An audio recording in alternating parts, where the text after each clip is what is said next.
الحمد لله رب العالمين الصلاة والسلام على خاتم النبيين وعلى آله وصحبه أجمعين أما بعد فأعوذ بالله من الشيطان الرجيم بسم الله الرحمن الرحيم قال الله تعالى في سورة الأنعام وأقسموا بالله جهد أيمانهم لئن جاءتهم آية ليؤمنن بها قل إنما الآيات عند الله وما يشعركم أنها إذا جاءت لا يؤمنون۔ ترجمہ: یہ لوگ خدا کی سخت قسمیں کھاتے ہیں کہ اگر ان کے پاس کوئی نشانی آ جائے تو وہ اس پر ضرور ایمان لے آئیں۔ کہہ دو کہ نشانیاں تو سب خدا ہی کے پاس ہیں، اور مومنو تمہیں کیا معلوم ہے، یہ تو ایسے بدبخت ہیں کہ ان کے پاس نشانیاں آ بھی جائیں تب بھی ایمان نہ لائیں۔ اور یہ مضمون پہلے بھی آ چکا ہے کہ مشرکین مکہ حضور صلی اللہ علیہ وآلہ وسلم سے فرمائشیں کیا کرتے تھے کہ فلانی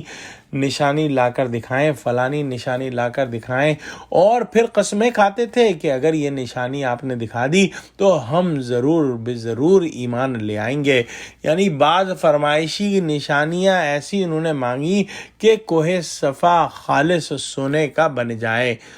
بعض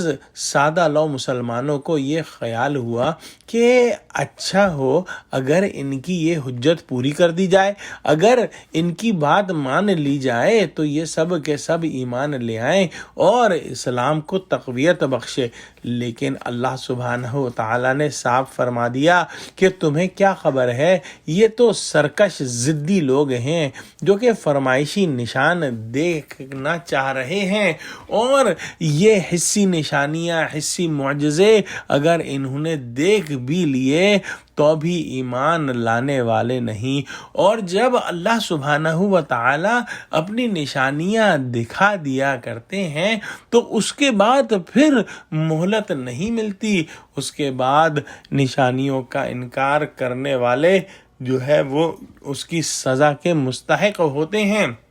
اور وہ سزا جو ہے عذاب استیصال ہوتا ہے، جس کے اندر وہ قوم تباہ و برباد کر دی جاتی ہے، جیسا کہ ہم نے پچھلے پیغمبروں کی قوموں کے بارے میں پڑھا، جیسے کہ حضرت نوح علیہ السلام کی قوم